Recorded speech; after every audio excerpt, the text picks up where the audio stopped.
The story of Achilles begins not with his birth, but with a wedding.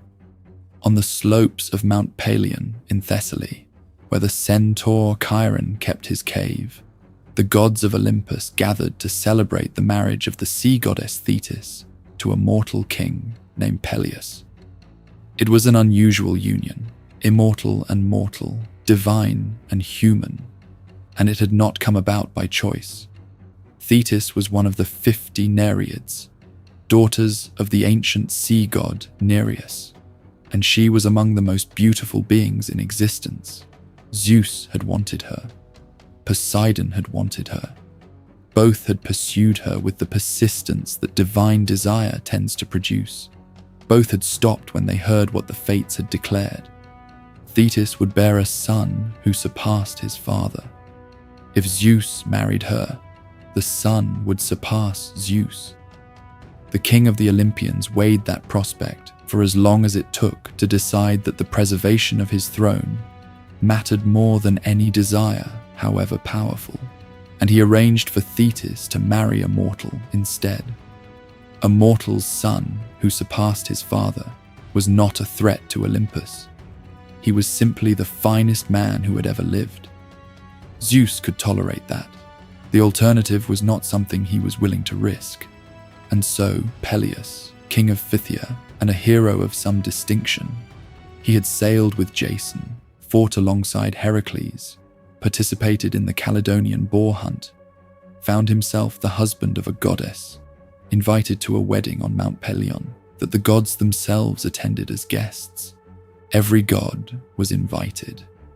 Every goddess. Every divine being of significance in the Greek world received an invitation, with one exception. Eris, the goddess of discord and strife, was not invited. The reasoning was straightforward. No celebration benefited from her presence, and the gods who arranged the occasion believed, as people tend to believe when they make this kind of decision, that the excluded party would simply stay away. Eris appeared. She came not with violence, but with a single object, a golden apple, small enough to fit in a palm, inscribed with 3 words, "To the most beautiful." She placed it on the table among the wedding gifts and walked away, and the damage was done before anyone understood what had happened. 3 goddesses reached for the apple at the same moment. Hera, queen of the gods. Athena, goddess of wisdom and war. Aphrodite, goddess of love and beauty. Each believed the inscription referred to her. Each refused to yield. Zeus, asked to judge between them, declined without hesitation. No matter which goddess he chose, 2 would be furious with him. And the fury of goddesses was not something the king of Olympus wished to accumulate. He delegated the judgment to a mortal. The mortal he chose was a young man named Paris, a prince of Troy, living on the slopes of Mount Ida as a shepherd, unknown to most of the world, unaware that his own city believed him dead. He had been sent to the mountain as an infant because his mother, Hecuba, had dreamed that she delivered a flaming torch that burned Troy to the ground. The priests who interpreted the dream told her the child would destroy the city. He was given to a servant to be killed on the mountain. The servant could not do it. A shepherd found the infant and raised him instead. He was tending his flock when Hermes arrived with 3 goddesses and an impossible assignment. Each goddess offered Paris a bribe. Hera offered sovereignty, dominion over kingdoms, power over men, the kind of authority that most mortals spent their lives pursuing without ever approaching. Athena offered wisdom and military skill, the ability to win every battle, to outthink every opponent, to be the finest strategist who ever lived. Aphrodite offered him the most beautiful woman in the world. Paris was young. He chose Aphrodite. The most beautiful woman in the world was Helen, queen of Sparta, wife of Menelaus, daughter of Zeus himself. She was not available. Her marriage had been preceded by a competition among nearly every significant king and hero in Greece, each of whom had wanted her. Before the winner was announced, one of the suitors made a proposal.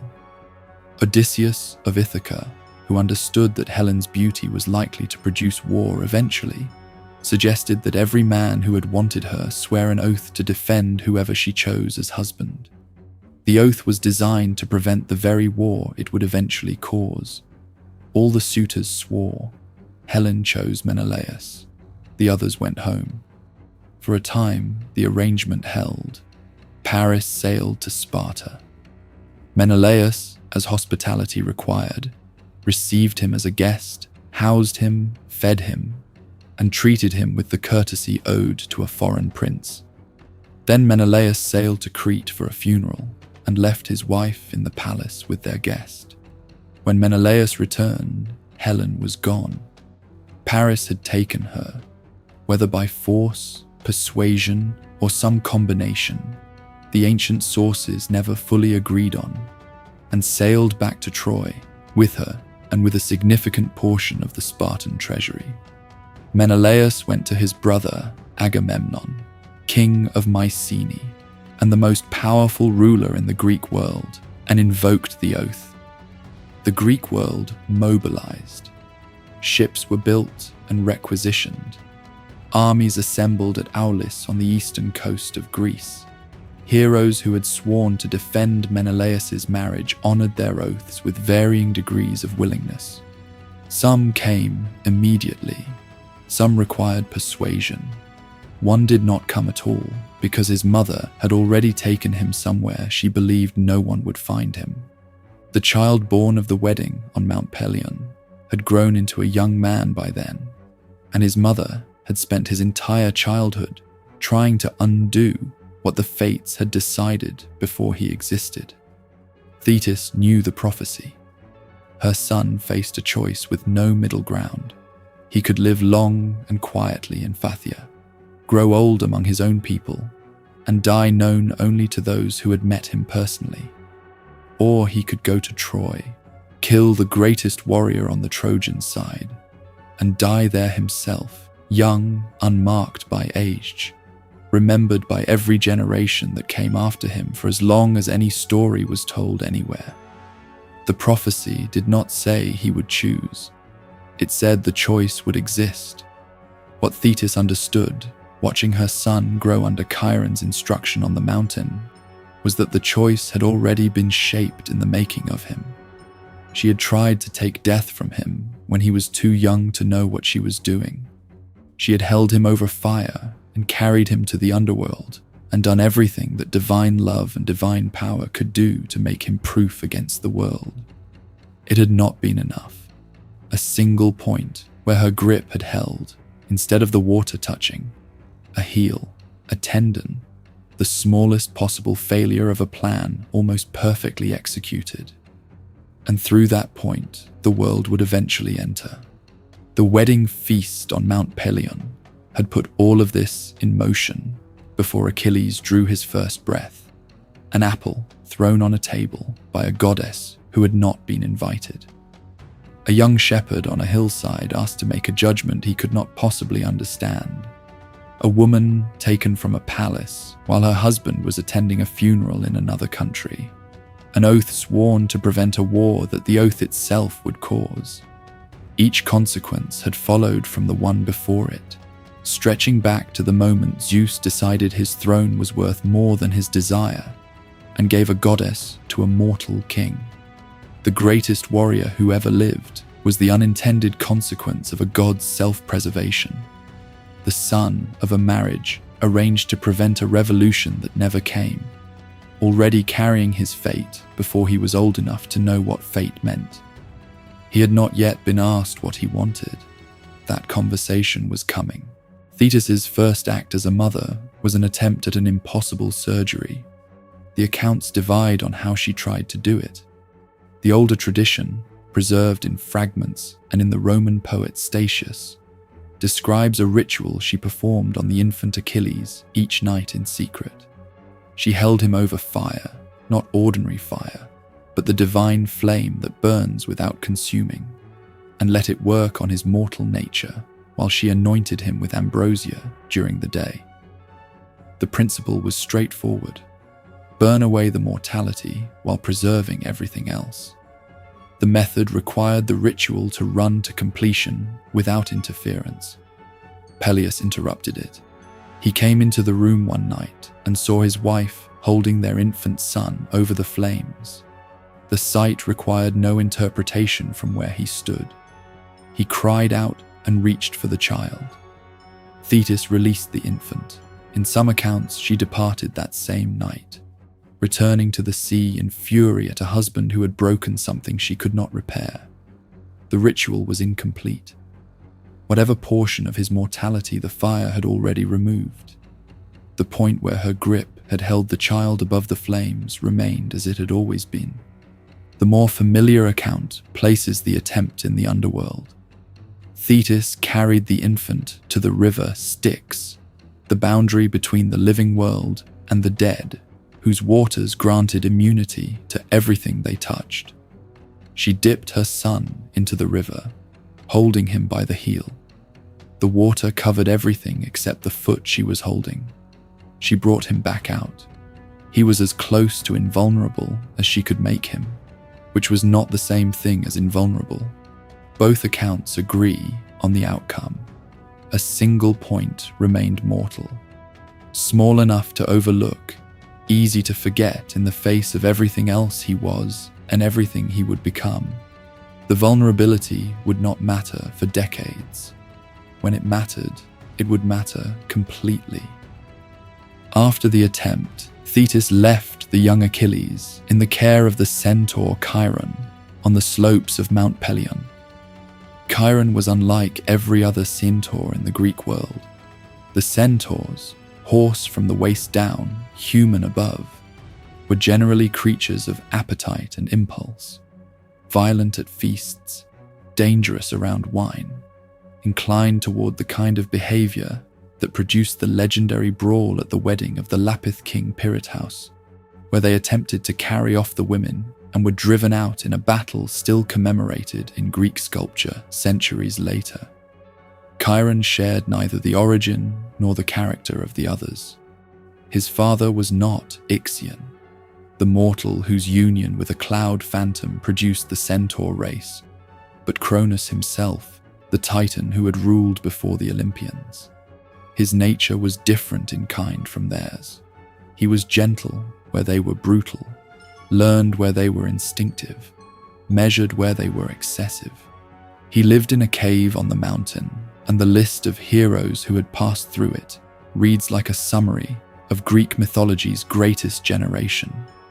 Jason had trained there before leading the Argonauts. Heracles had studied there. Asclepius, who became the god of medicine, had learned his healing craft from Chiron's instruction. Ajax, son of Telamon, had been raised there. Peleus himself had spent time in Chiron's care before he became a king and a husband. The cave was not a school in any formal sense.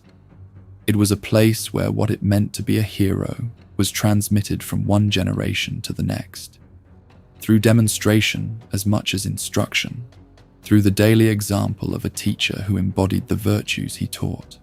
What Chiron taught Achilles covered everything a man needed to survive in the world and conduct himself honorably within it. He taught him to play the lyre. This detail survives in the Iliad, confirmed in a scene where Odysseus arrives at Achilles' tent during the embassy and finds him sitting with a lyre across his knees, playing and singing the stories of heroes who had lived before him. The image is one of the most quietly significant in the poem.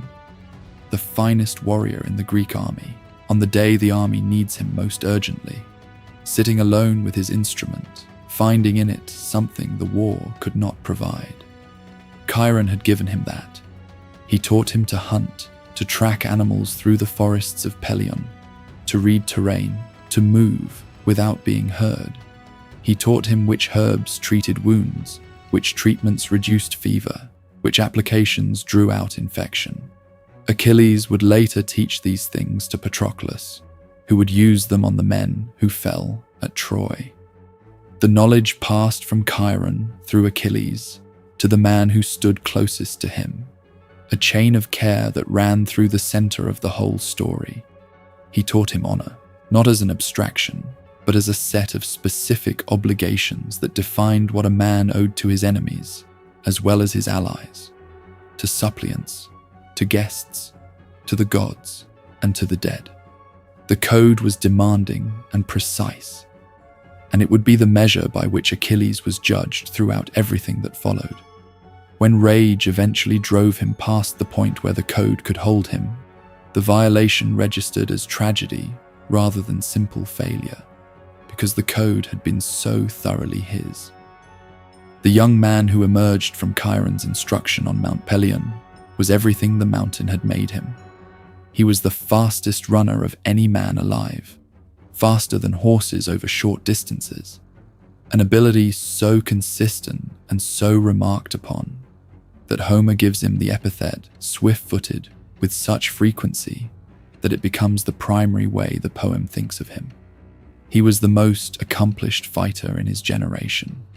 He was also capable of grief, of tenderness, of sitting alone with a lyre and singing to himself in a tent while armies waited outside. It was in Peleus's household, in those years on the mountain, that Patroclus arrived. He came under difficult circumstances. He was the son of Menoetius, a king from Opus in Locris, and he had been a boy when he killed another boy, accidentally, in a quarrel over a game of knucklebones that escalated in the way such things can escalate, without anyone fully intending the outcome. The boy died. Menoetius took his son to Peleus in Phthia to seek shelter, as the custom of supplication required, and Peleus received them. He took Patroclus into the household and raised him alongside Achilles. Patroclus was older. He was steadier, gentler, more patient in his manner. Where Achilles carried his emotions at the surface of everything, his rages immediate, his grief total, his affection expressed without restraint, Patroclus carried his further inside, where they did their work more quietly. He became the person who could reach Achilles when no one else could, the voice that was heard when every other voice had been shut out. From the time of his arrival in the household, the two were inseparable. The sources described them sharing everything, training together, eating together, sleeping in the same quarters. What the relationship was precisely, the ancient world debated, and the modern world continues to debate. Aeschylus, in a play that no longer survives in full, described them as lovers. Homer's Iliad is deliberately quieter on the subject, conveying the depth of the bond through what happens when it is severed, rather than through any direct statement of its nature. What it was in practice was the central fact of both their lives, the thing around which everything else was arranged, the bond that would determine the emotional shape of the war. By the time the Greek world began mobilizing for Troy, Achilles was the finest warrior alive, and the last person his mother wanted anywhere near a campaign. He was also the one person the campaign could not proceed without. The oracle had been clear. Troy would not fall without Achilles. Those two facts were going to have to meet eventually. Thetis spent as long as she could keeping them apart. Thetis had one option left that did not require fighting what the fates had decided. She took her son to an island. Skyros lay in the northern Aegean, off the coast of Euboea, far enough from the Peloponnese and the gathering of Greek forces that a young man could disappear there without being looked for immediately. Thetis brought Achilles to the court of King Lycomedes, who ruled the island, and asked him to hide her son among his daughters until the war was over or the need for him had passed. Lycomedes agreed. He took the young man into his household, dressed him as a woman, and gave him a name to match the disguise, Pyrrha, meaning the red-haired girl, for the gold-red color of his hair. He placed him among his daughters and hoped the arrangement would hold. It held for longer than might have been expected. The court of Lycomedes was composed entirely of women. His daughters, their attendants, the servants of the household. A young man raised by a centaur in mountain forests was not naturally suited to the domestic rhythms of an island palace. But Achilles adapted to what the situation required. He dressed as the women dressed, moved through the court as they moved, and was known to everyone in the household as Pyrrha. He did not remain entirely a stranger to himself, even there. Among Lycomedes' daughters was a woman named Deidamia, and Achilles fell in love with her. The accounts describe the relationship with varying degrees of detail, but the outcome is not in question. Deidamia became pregnant. She bore a son whose name was Neoptolemus, called Pyrrhus by some after his father's island name. The child was raised on Skyros without his father, who would be gone from the island before the boy was old enough to remember him. Whether Achilles told Deidamia the truth about who he was, whether she knew she was in love with the man the prophecy had already claimed, the sources do not record. What she knew with certainty was that whatever she had with him was not going to last. At Aulis, on the eastern coast of Greece, the assembled Greek fleet sat motionless in the harbor. The winds had stopped. Thousands of soldiers waited on shore, while the ships that were supposed to carry them to Troy stayed where they were, for days and then for weeks. Calchas, the prophet who traveled with the army, gave the reason. Artemis was angry. Agamemnon had killed a deer that was sacred to the goddess, and she had taken the winds as payment.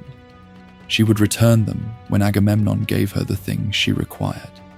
What she required was his daughter. Agamemnon sent word to Mycenae. His eldest daughter, Iphigenia, was to come to Aulis immediately, to marry Achilles before the fleet departed. The marriage of a king's daughter to the greatest warrior in the Greek world was not an offer that could be questioned. Clytemnestra brought Iphigenia to Aulis. She arrived expecting a wedding. She found an altar.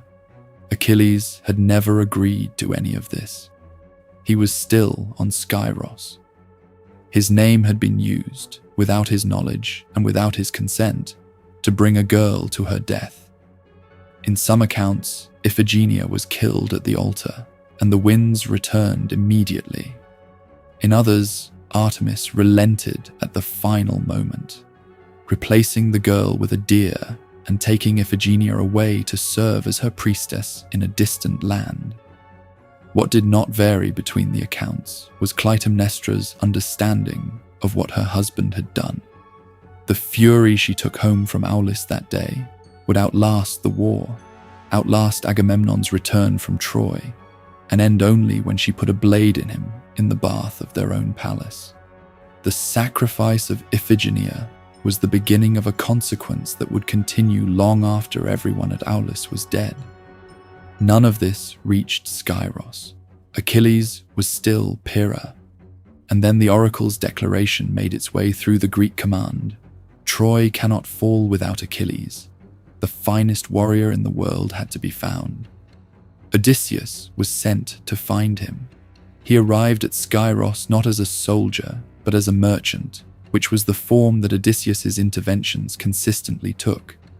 He came with goods spread out for display, fine cloth, ornaments, decorative objects of the kind that interested a court of women.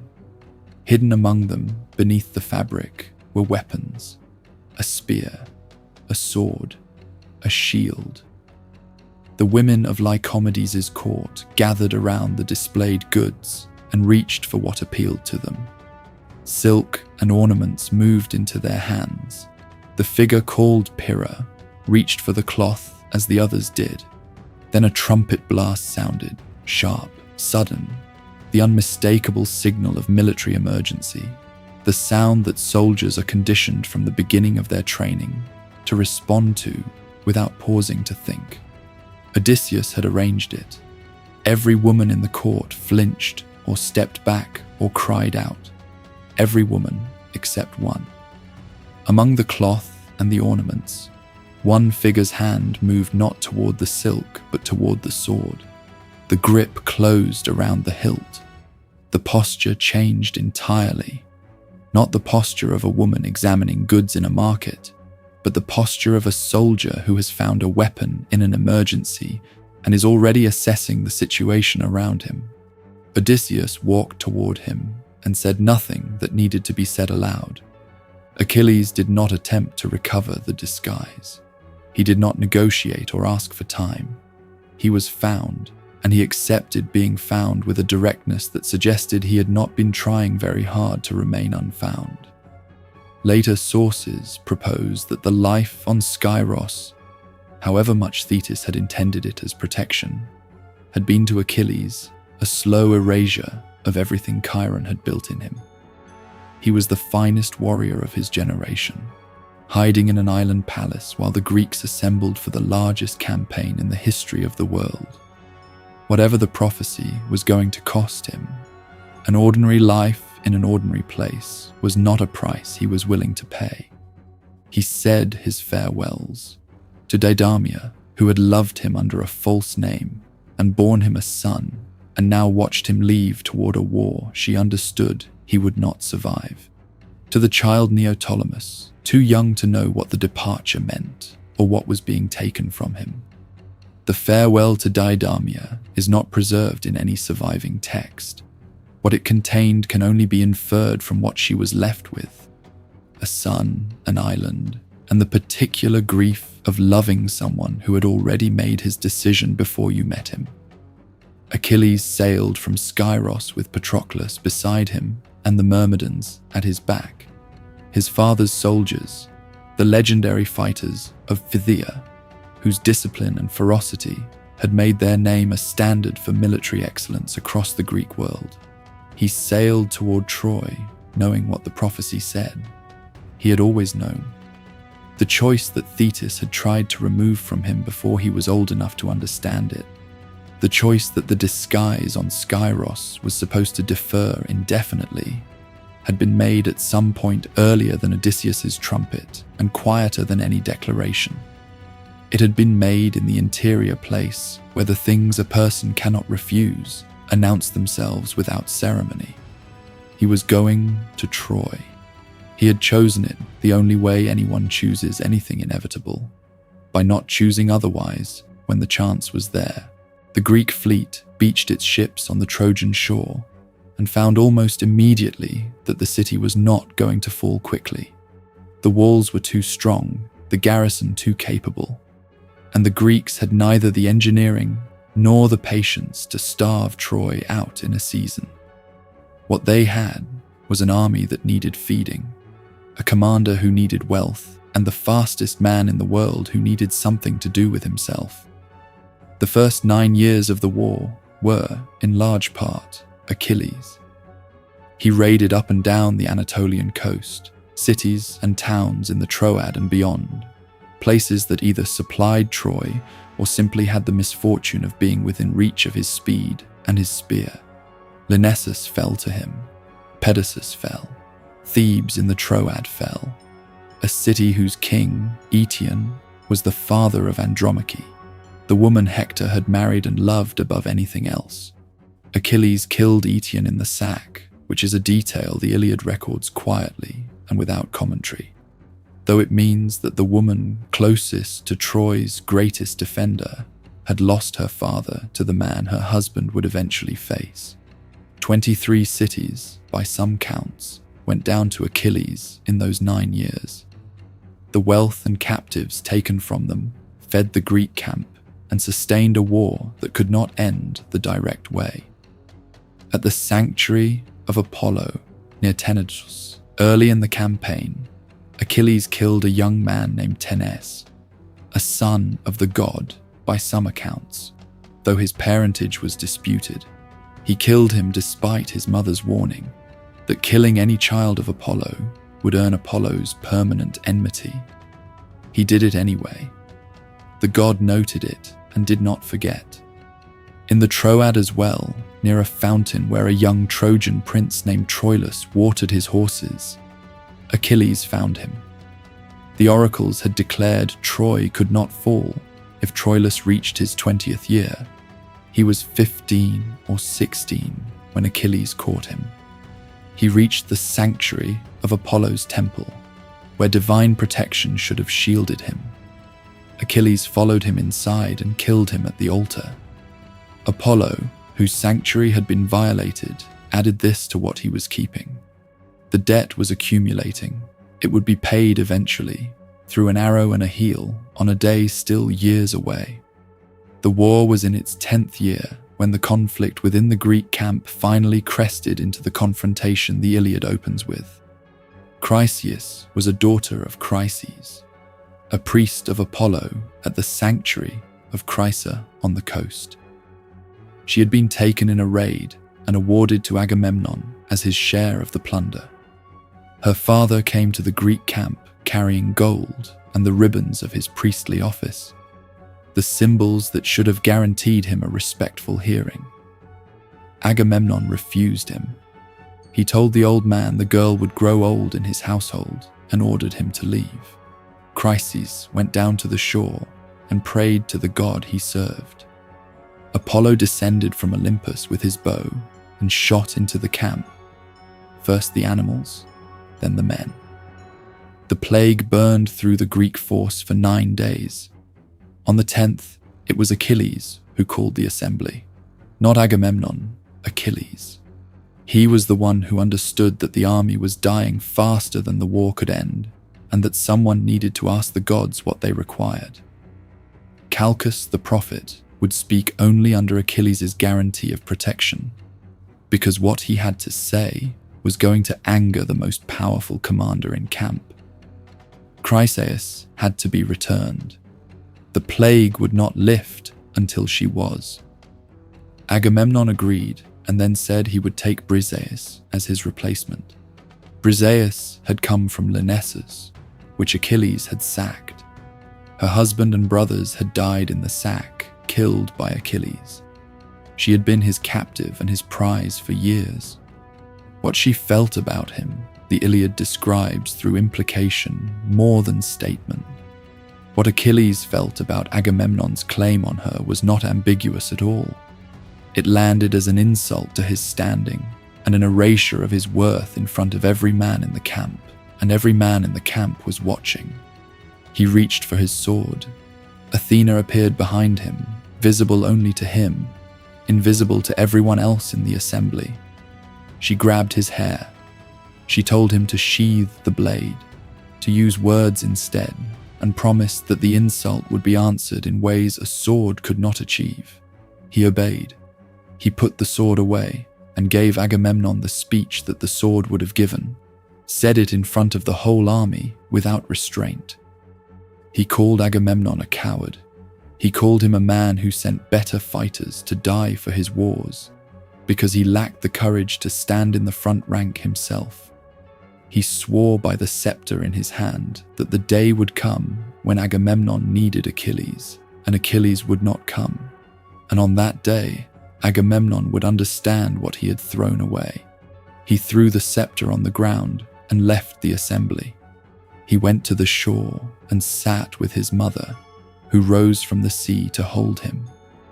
He told her what had happened and asked her to go to Zeus, asked that the Greeks suffer in his absence, that Agamemnon feel the weight of what he had taken. Thetis went to Zeus.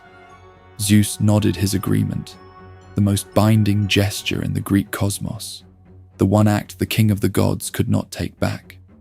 The scales shifted. The Trojans began to win. Hector led his forces out from the walls and drove the Greeks back in engagements that should not have been possible. The Greek wall was breached. The ships were threatened. Agamemnon watched, for weeks, what the absence of one man did to an army that had considered itself unstoppable. He sent 3 men to the beach tent where Achilles sat: Odysseus, Ajax the Greater, and Phoenix. the old man who had helped raise Achilles in Peleus' household and who had come to Troy out of loyalty to the boy he remembered rather than any obligation to the war. They came with everything Agamemnon could assemble. Briseis returned, untouched, with Agamemnon's oath that she had never been in his bed. 7 tripods of gold, 20 bronze cauldrons, 12 racehorses, 7 skilled women from Lesbos, one of Agamemnon's daughters in marriage, with 7 cities as her dowry, places with rich farmland and good harbors that would make any man wealthy for what remained of his life. All of it freely given if Achilles came back to the line. Odysseus presented the offer with every skill he had. He was the finest speaker in the Greek army, and he understood precisely how the argument needed to be shaped. He gave Achilles the version most likely to reach him. Achilles rejected it without deliberating. He said gold did not return dead men to life. He said a man had one soul and no amount of property was worth what the war was asking him to spend it on. He said his mother had described the choice. He could die young at Troy and be spoken of forever, or he could go home and live long and be known only to those who met him in person. He said he was choosing the long life. He said he would sail in the morning. Ajax spoke next, briefly and without oratory.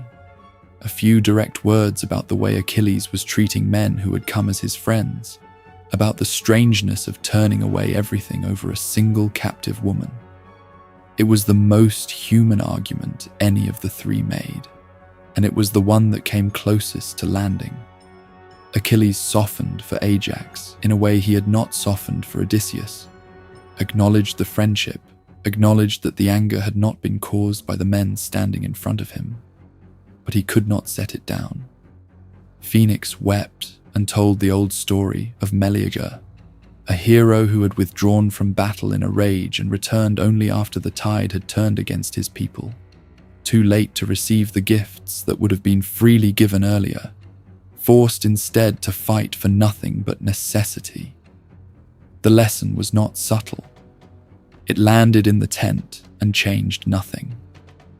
Achilles heard it and still said no.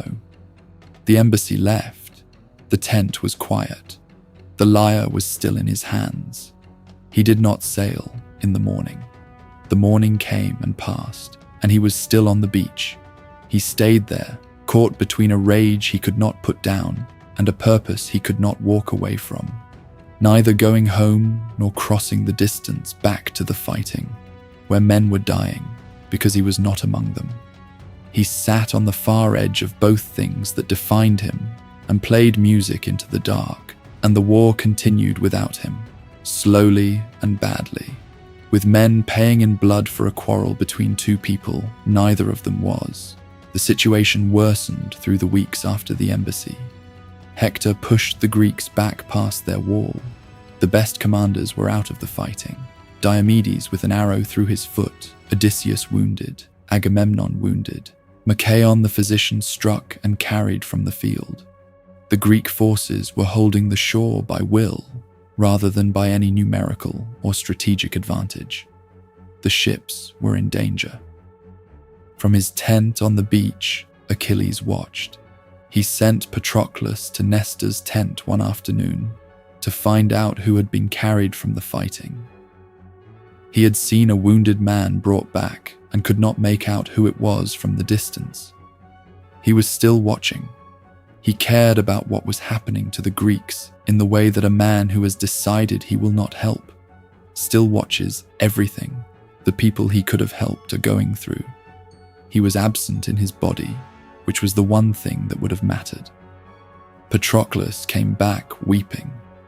Achilles saw him and said he looked like a small girl running to her mother, an image that in the Iliad reads not as mockery, but as tenderness. Achilles recognizing in Patroclus's distress something he recognized from long before the war, from the mountain and the years they had spent there together. He asked what was wrong. Patroclus told him what Nestor had said. Half the Greek commanders were out of the fighting.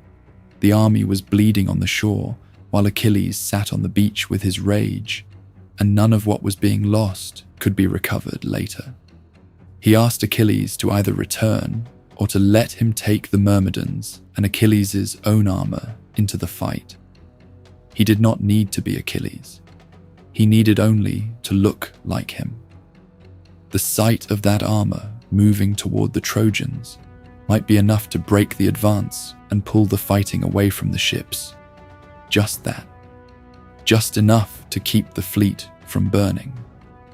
Achilles sat with this. He said he would not go himself. The insult was still what it was, and he would not fight for Agamemnon's benefit. But he agreed to Patroclus' request. He said, "Take the armor, take the Myrmidons, push the Trojans back from the ships." He gave 2 conditions, stated without ambiguity. Do not pursue them once they break. Do not push toward the walls of Troy. Push them back and return. Troy was not Patroclus's to take. It was not even yet Achilles's to take. The conditions were specific because Achilles understood something about what happened when a man who was not Achilles fought wearing Achilles' armor.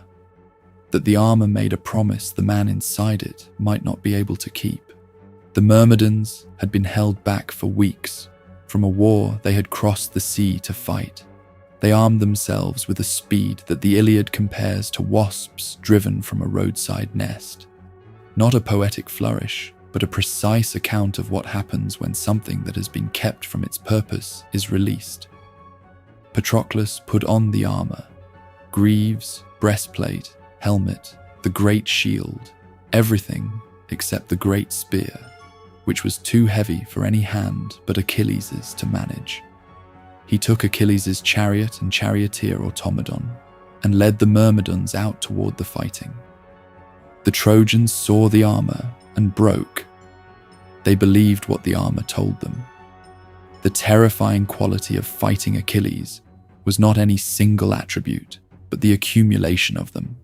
The speed, the absolute certainty of his forward movement, the sense that nothing thrown at him had ever worked. When they saw what appeared to be Achilles crossing the ground between the ships and the trench, the belief itself did the work of an army. They fled. Patroclus fought with the skill and fury of a man who had trained alongside the greatest warrior alive for most of his life. He drove the Trojans back across the plain. He killed Sarpedon, son of Zeus, a death that Zeus watched from Olympus with genuine anguish, weighing whether to intervene against what the fates had already decided, concluding that even he could not rewrite fate without breaking something larger than the thing he meant to save. Sarpedon fell. Sleep and death carried his body home to Lycia at Zeus's instruction, while Greeks and Trojans fought over the space it left behind. Patroclus should have stopped at the trench. He had been told where to stop. He did not stop. He followed the retreating Trojans toward the walls of Troy. He attacked the walls 3 times, scrambling at the stone, and 3 times Apollo drove him back. A physical resistance, the gods' force against him, pushing him away from the city. On the 4th approach, Apollo came from behind and struck him across the back. The helmet flew from his head and rang against the ground. The spear shattered in his hand. The fastenings of his breastplate came loose. He stood in the open, without armor, without a weapon, in front of walls that had been promised to someone else, staring at a god who looked back at him without any expression that could be called pity. Euphorbus saw him standing there, a young Trojan fighter, son of Panthous, the sharpest spearman of his generation in the Trojan ranks, not Hector's equal in anything but capable and fast. He drove his spear into Patroclus from behind and pulled it out and stepped back. It was a serious wound. Patroclus staggered and turned toward the Greek lines. Hector saw him staggering and moved toward him. Patroclus had enough left to speak. He told Hector that it was not Hector who had brought him to this point. Apollo had done the real work, Euphorbus had come second, and Hector was arriving third to finish something that two others had started. Whether those words were pride or accuracy, or both, they were true to the sequence of events as they had happened. Then Hector put his spear through him. He spoke over the body afterward. He said Patroclus must have been told by Achilles to come back wearing Hector's armor, but instead, Hector had taken Achilles's. He said that even Achilles, when his time came, would not escape what was coming. He pulled the spear free, planted his foot on the body, and stripped it of the armor. Achilles' own armor, the set that Peleus had received as a wedding gift from the gods, and put it on himself. The battle over the body lasted hours. Ajax the Greater stood over Patroclus like a lion that will not leave a kill, turning away Trojan after Trojan who came for the corpse. Menelaus fought alongside him. The fighting was close and costly, and at great expense the Greeks finally carried Patroclus back toward their lines, stripped of the armor, but whole, not yet taken apart by the men who had wanted him for their own purposes. A young man named Antilochus, son of Nestor, ran to find Achilles. He found him outside his tent, watching the fighting from the beach, and he delivered the news without approaching it gradually. Patroclus was dead. Hector had the armor. The sound that Achilles made was not the sound of a man receiving news. He dropped to the ground and took the black dust of the shore in both hands and poured it over his head and down his face. He tore at his hair. He lay with his face pressed against the earth and cried out. And the cry came from somewhere that had nothing to do with the war or Agamemnon, or any of the reasons he had been sitting on the beach for weeks. The women in the tent, Briseis among them, heard the sound and came out and beat their chests and wept beside him. The cry crossed the water. Thetis heard it from the sea floor. She was sitting in the cave she kept among the Nereids when the sound reached her, and the other sea nymphs began weeping before they knew the cause, understanding from the quality of the sound what kind of loss produced it. Thetis rose from the water and came to her son, who was lying in the dirt with dust on his face and his hands still full of the shore. She sat beside him and held him and asked him what had happened. He told her Patroclus was dead. He said he wanted to die. He said the glory he had been promised had not been sufficient to keep the one person he loved most from dying, while he played an instrument 40 meters from the fighting. He said, "Let me go, kill Hector. Let me die after that. I do not want the rest of it." She told him he could not go yet. His armor was on Hector's body. He had nothing to fight in. She would go to Hephaestus that night and commission something new. She asked him to wait until morning. He agreed to wait. But he walked to the trench at the far edge of the Greek line, the ditch and stakes that separated the encampment from the open ground. And he stood there in the failing light without armor, without a spear, and called out across the plain 3 times, and Athena amplified the sound beyond what any throat could produce unaided. What reached the Trojans on the plain was not a war cry, but something that preceded war cries, the sound of Achilles alive and in grief, which turned out to be more terrifying than Achilles in armor had been.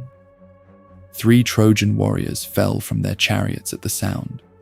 The Trojan lines pulled back far enough that the Greeks could drag Patroclus's body the last distance to safety. The body was there. Achilles sat beside it in the dark and held it, and his mother had gone to the forge of a god to get him something to fight with, and Hector was somewhere inside the walls of Troy, wearing the armor that Peleus had been given at the wedding on Mount Pelion, the armor that had been meant for Achilles, that had been everything his father could give him, and everything his mother had been unable to protect. He had the body. He had to wait for the morning. The night was very long. Morning came, and Thetis came with it, carrying what Hephaestus had made through the night in his forge on Olympus. She set the new armor down in front of her son, and the Myrmidons, who stood nearby, looked away from it the way people look away from things that are too bright.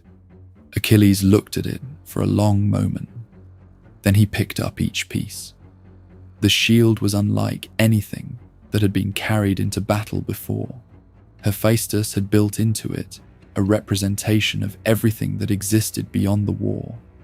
The entire world, depicted in concentric bands of bronze and gold and silver and tin, worked together in images that ran the full circumference of the disk. At the center, the earth, the sky, the sea, the sun and the moon, the constellations, Orion, the Pleiades, the Hyades, the Great Bear that circles the pole and never descends into the water. Then 2 cities. In the first, weddings were happening, torches and music, young men dancing in circles, women watching from doorways. In a public space, a legal dispute was being heard, 2 men arguing before judges about the blood price for a killing, the crowd calling out opinions while the elders held their staffs and listened. In the second city, an army besieged the walls while the inhabitants watched from the ramparts. Outside the walls, an ambush was being laid at a river, hidden soldiers waiting in silence for the cattle they intended to take. Beyond the cities, men ploughing a large field in long furrows, and at the end of each furrow, someone bringing them wine. A harvest in progress. Young men and women gathering grain, while a king watched from a distance, quietly pleased. A vineyard heavy with gold and black grapes on silver vines, with a path cut through it and young people carrying baskets. A herd of cattle moving toward a river, 2 lions at the front with the leading bull in their mouths, the herdsmen following and their dogs circling and refusing to get close enough to do anything useful. Then a dancing floor, the last image before the outer band. Men and women moving in a ring, and 2 tumblers spinning in the center, and singers standing apart. Then the river ocean running around the entire outer rim, and holding everything else inside it. Hephaestus had given Achilles the world to carry on his left arm. The world with its weddings and harvests and lawsuits and cattle dying in the mouths of lions. He was going to carry all of it into battle for the purpose of finding one man. He put on the greaves, the breastplate, the helmet with its gold crest. He took his father's great spear, the ashwood shaft that Chiron had cut from a mountain on Pelion, too heavy for any other man to carry.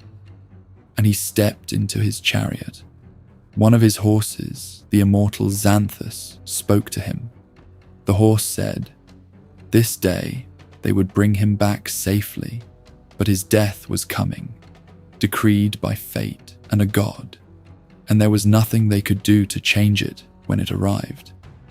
Achilles said he knew this. He had always known this. It would not stop him today. He told the horse to bring him through if it could. Then he drove toward the Trojan line. Earlier that morning, he had stood in the assembly and formally ended the quarrel with Agamemnon. The gifts were brought out. The gold, the horses, the women. Briseis returned. Achilles did not examine the gifts. He did not look at Briseis with any visible feeling. He was done with the quarrel, not because he had forgiven anything, but because he had moved out of the place in himself where the quarrel had lived. Patroclus was dead, and beside that fact, everything else now existed on a different scale entirely. His men urged him to eat before going out. He refused. He said he would not eat until he had done what needed to be done. He drove out hungry. The Trojans on the plains saw him and did not need to be told what the sight meant. Some turned and ran before he reached them. Achilles moved through the disintegrating Trojan resistance without exerting the quality of focused attention that dangerous combat requires. because nothing that came at him that day created danger. The Scamander River, which ran near the walls of Troy, filled with bodies from his killing until the river god rose against him, the current reversing, the water swelling. Achilles swept off his feet by something that was not an army. Hephaestus drove the river back with fire at Hera's instruction. The landscape of Troy itself had tried to stop him and had not managed it. Inside the walls, Priam watched from the high parapet and understood what was happening on the plain below. He called down to Hector, who stood at the Scaean gates with the city at his back. He named the sons he had already lost in these last days and begged Hector not to make him watch another death. Hecuba stood beside her husband and bared her breast. She had nursed him, she said. If he had any love for what she had given him, he would not stand against the man crossing the plain. They were not arguing tactics. They were asking him to live. Hector stood at the gate and tried to hold his ground. He thought through what his options were. He had been outside the walls when the other Trojans ran inside and he had let them go, had told himself he would stay. Going in now would be a particular kind of failure. He imagined approaching Achilles, unarmed, to propose terms. Helen returned, the city's wealth divided, a negotiated end to the war. He knew Achilles would kill him before the first sentence was finished. He had made his decision. He was going to stand and accept whatever came from standing. Then Achilles appeared at close range. The gap between resolving to face something and the arrival of that thing is where most such resolutions break down. Hector had made his peace with the decision when Achilles was still somewhere on the far side of the plain. When Achilles actually arrived, the new helmet, the spear, the forward movement of someone who has identified exactly the thing he is going to destroy and has no attention left for anything else. The resolution came apart. Hector turned and ran. 3 circuits of the walls of Troy, Priam and Hecuba on the parapet above. The Greek commanders held back. No one threw a spear or arrow. They might hit Achilles, watching the 2 men run with the city, turning slowly on their right, and 2 armies watching from both directions. Zeus lifted the golden scales and placed the fates of both men in the pans.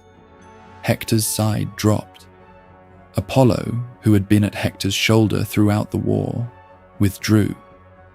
Athena appeared beside Achilles. She took the shape of Deiphobus, Hector's brother, and appeared at Hector's side with a spear in her hand and told him, "Let's stop and face him together." Hector stopped. He turned. He saw his brother, or what looked like his brother, standing there, and he believed what he saw, because why would he question it? He called out to Achilles, "Let us agree that whoever wins will return the loser's body. Let us fight with that between us." Achilles said there were no agreements between wolves and lambs. He said nothing of that kind had ever existed between the 2 of them, and it was not going to start now. He raised the spear. Hector threw first. The spear struck the shield, and the shield held. He turned to Deiphobus for a second spear and found nothing beside him. He stood in the open and understood, in the moment of turning back and finding the space empty where his brother had been, exactly what had happened. The gods had given him up.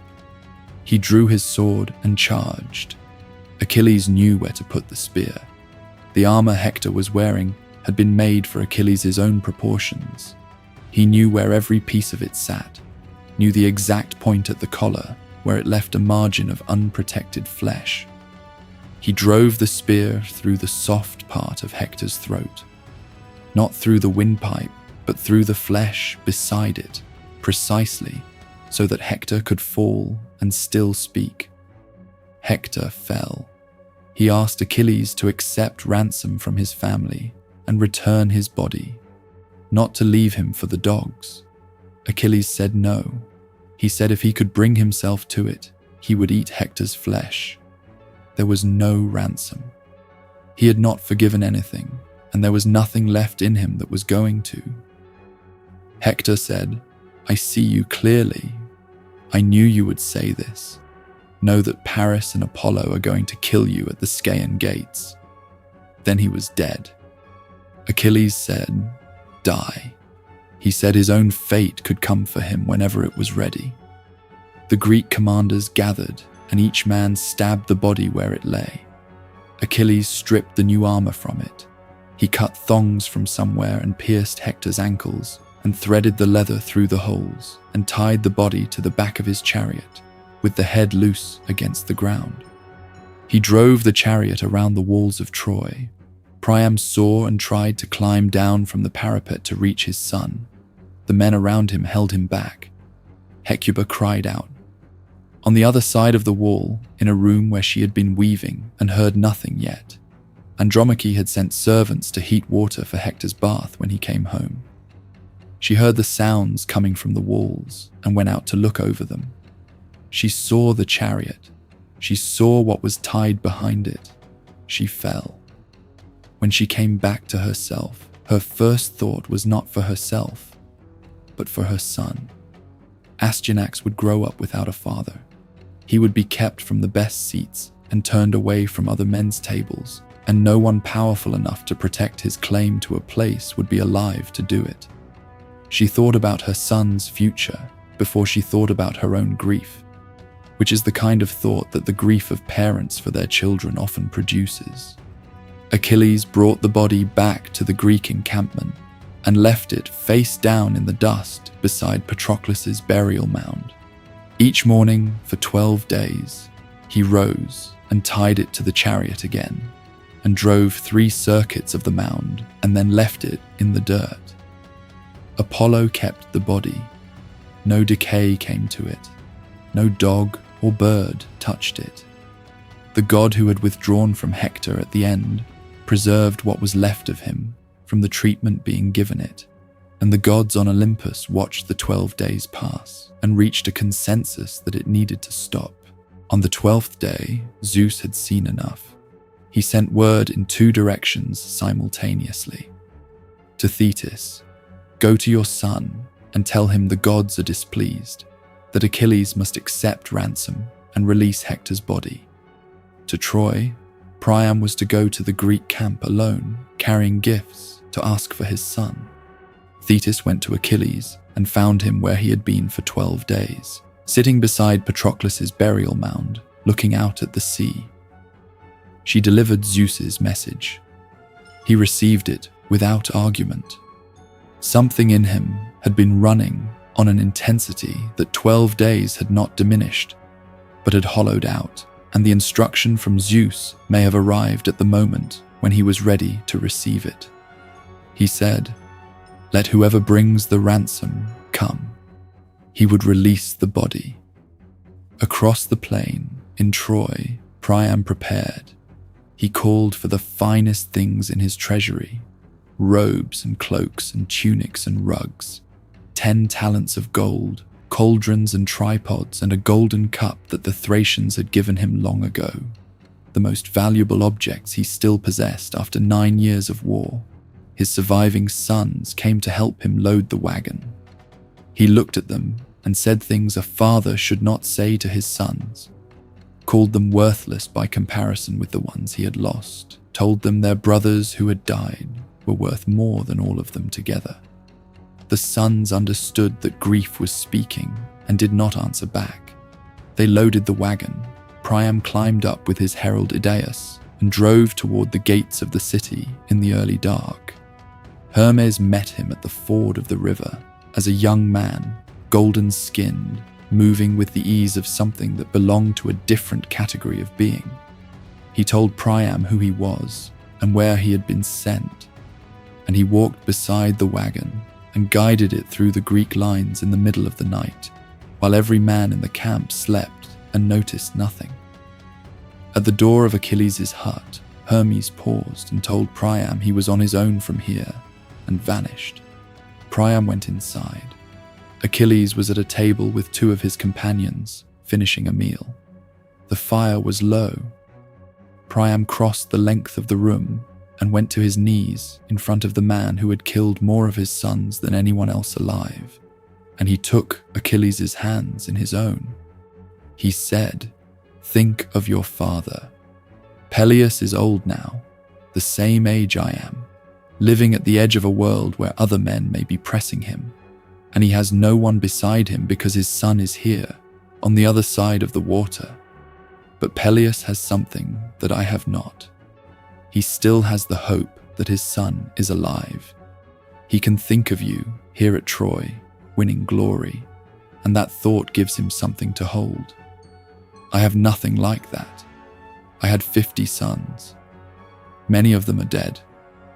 The one I want most is lying in the dirt in front of your hut, unburied. And I have come here, to the man who killed him, to beg for him. I am doing what no man has done before. I am kissing the hands of the man who killed my sons." The room was completely quiet. Achilles wept. He wept for his father and for Patroclus, and for the grief of old men who outlived the people they made their reason for living. Priam wept beside him, on his knees on the floor of an enemy's hut, and the two of them were joined in something that had nothing to do with the war.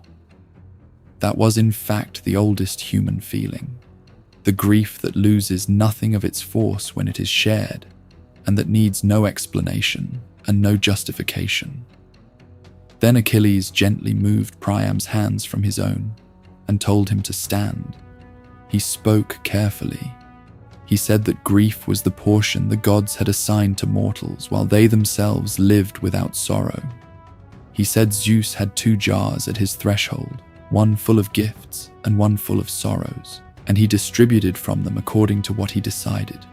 Some men received from both jars and knew the full range of human experience. Some received only from the jar of sorrows and were destroyed by what they were given. No man received only from the jar of gifts. Not even Peleus, who had received everything a mortal could receive: the finest kingdom, wealth, the respect of gods, a divine wife, had been spared the sorrow jar. He had been given one son, and that son had a short life, and would not be there to take care of him when he was old. He said, "Sit now, and let the grief settle. Weeping solves nothing. That is the condition we live inside." He went out himself and prepared Hector's body, washed it, anointed it with oil, wrapped it in clean linen and a fine robe, and lifted it onto a bier and covered it so that Priam would not have to see it and be moved to say something that might provoke the anger Achilles was holding carefully back. He brought it out and loaded it onto Priam's wagon himself. Then he went back inside and told Priam they would eat together.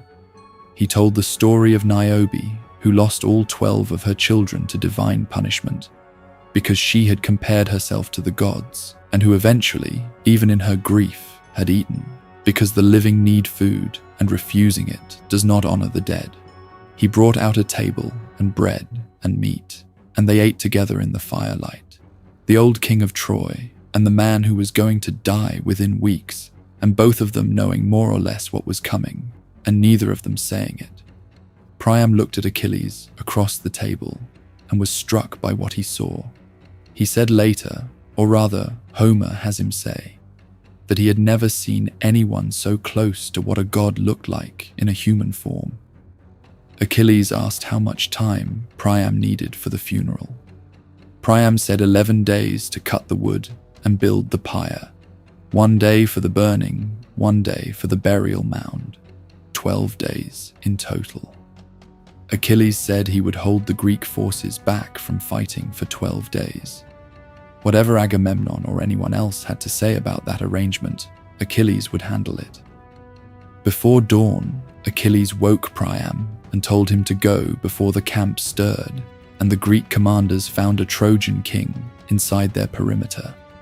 He called Hermes to guide Priam back across the plain. Priam loaded his herald onto the wagon and drove in the early grey light back toward Troy, with his son on the wagon behind him.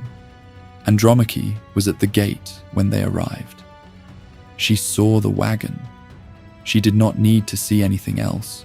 She led the mourning, her voice first, then Hecuba's, then the voices of the women of Troy, then Helen's. Helen's lament was the one that the Iliad lingers over longest, which is a deliberate and somewhat surprising choice.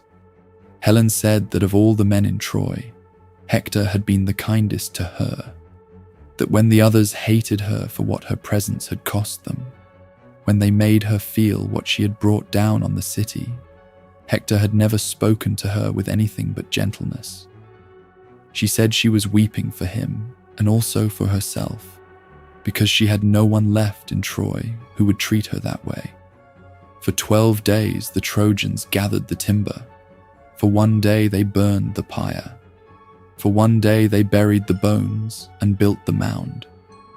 And with the mound built and the mourning done, the Iliad's last line arrives and the poem ends. So the Trojans buried Hector, breaker of horses. The war continued. 2 more great allies came to Troy's defense in the weeks that followed. The first was Penthesilea, queen of the Amazons, a warrior who came with her women, fighters out of obligation and grief, seeking death in battle after accidentally killing her own sister in a hunting accident. She fought brilliantly for a day, and Achilles killed her. The accounts of what happened in the moment of her death, whether Achilles saw her face and felt something, whether grief for what had been destroyed entered into the killing, are among the more contested passages in the tradition. Some say he did feel something. Some say that is a later elaboration designed to soften what was simply another combat. The Amazon tradition had its own weight and dignity before the encounter with Achilles ended it.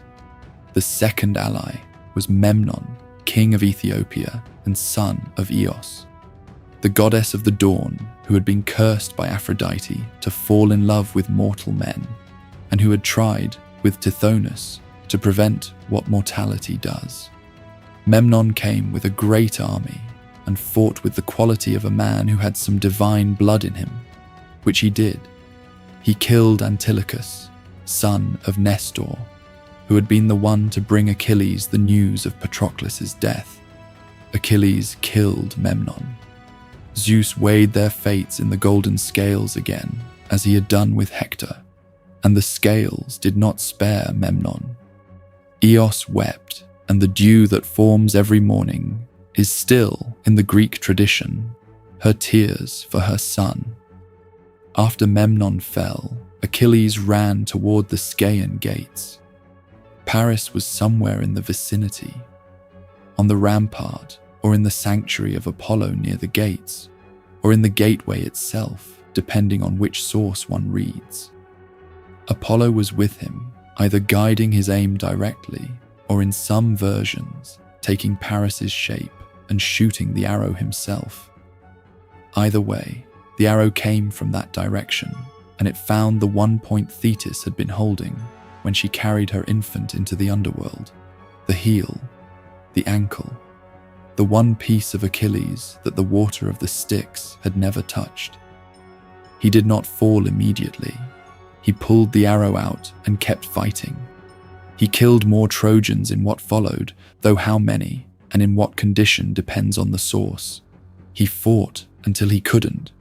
What the arrow had started finished its work somewhere between the gates and the open ground before them, and Achilles died where Hector had predicted he would die, at the Scaean gates, killed in the way Apollo had intended since the killing of Tenes on Tenedos at the beginning of the campaign. Ajax the Greater and Odysseus defended the body. Ajax held off the Trojans who came to claim it, while Odysseus lifted it and carried it through the fighting back toward the Greek lines. The same Ajax who had come to the tent on the beach to beg Achilles to return and been turned away, now fighting for the body of the man who had refused him, because what Ajax understood was that the obligation to the dead did not depend on what had happened between you, when they were alive. Thetis came from the sea with the Nereids, and her grief was absolute and without restraint. The Muses came and sang his funeral dirge, which lasted 17 days. The sound of immortal voices singing for a dead man filled the Aegean coast.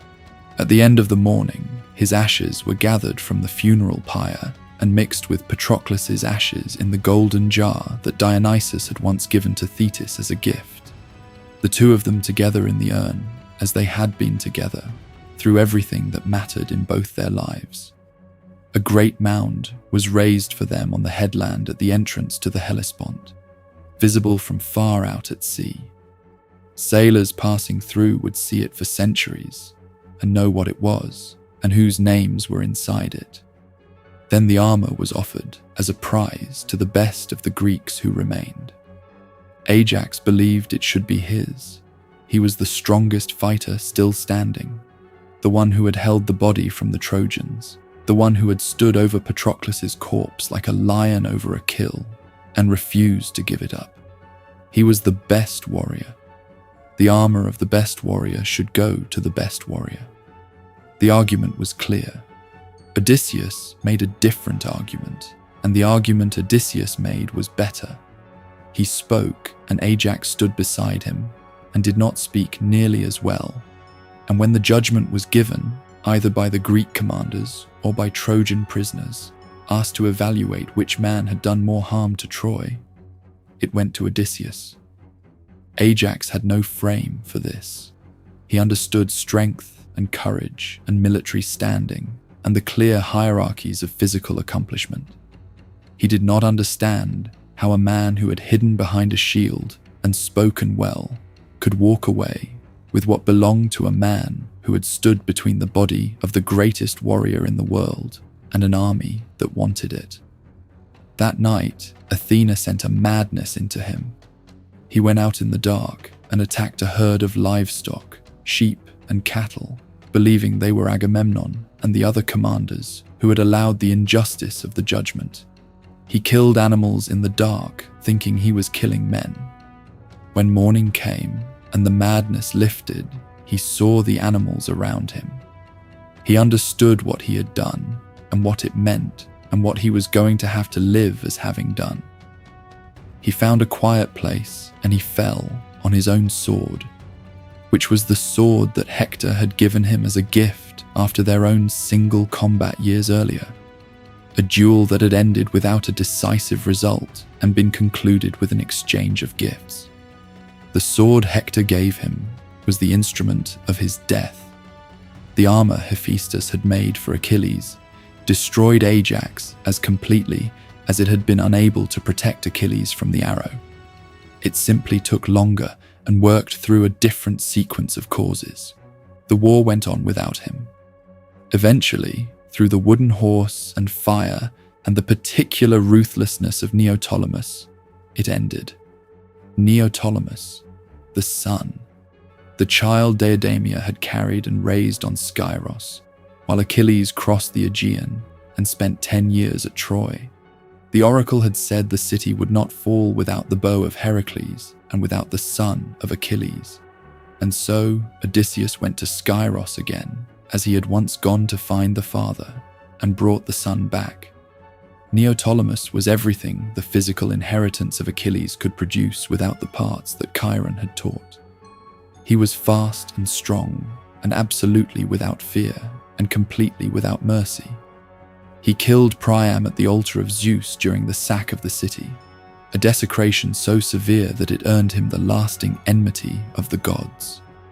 He threw Hector's son, Astyanax, from the walls of Troy, the small boy who had cried at his father's helmet and made Hector laugh and take it off. The child Andromache had been mourning since the day she saw the chariot with Hector behind it. The brutality of the father, distilled and concentrated and stripped of everything that had made the father a man as well as a soldier, delivered the war's final blow. Achilles himself was somewhere else by then. In the Odyssey, Odysseus descends to the realm of the dead and performs the rituals that allow the shades to approach and speak. Among those who come to drink from the blood of the sacrifice and speak with him is Achilles. Odysseus greets him with the language of honor.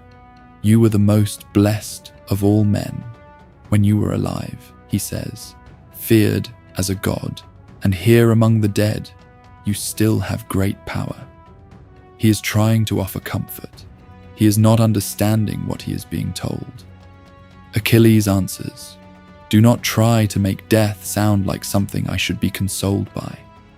I would rather be a hired laborer, working for a poor man with almost nothing, than be king of all the dead. This is the line, the one that the entire story of Achilles has been building toward, and that sits at the center of everything the story means.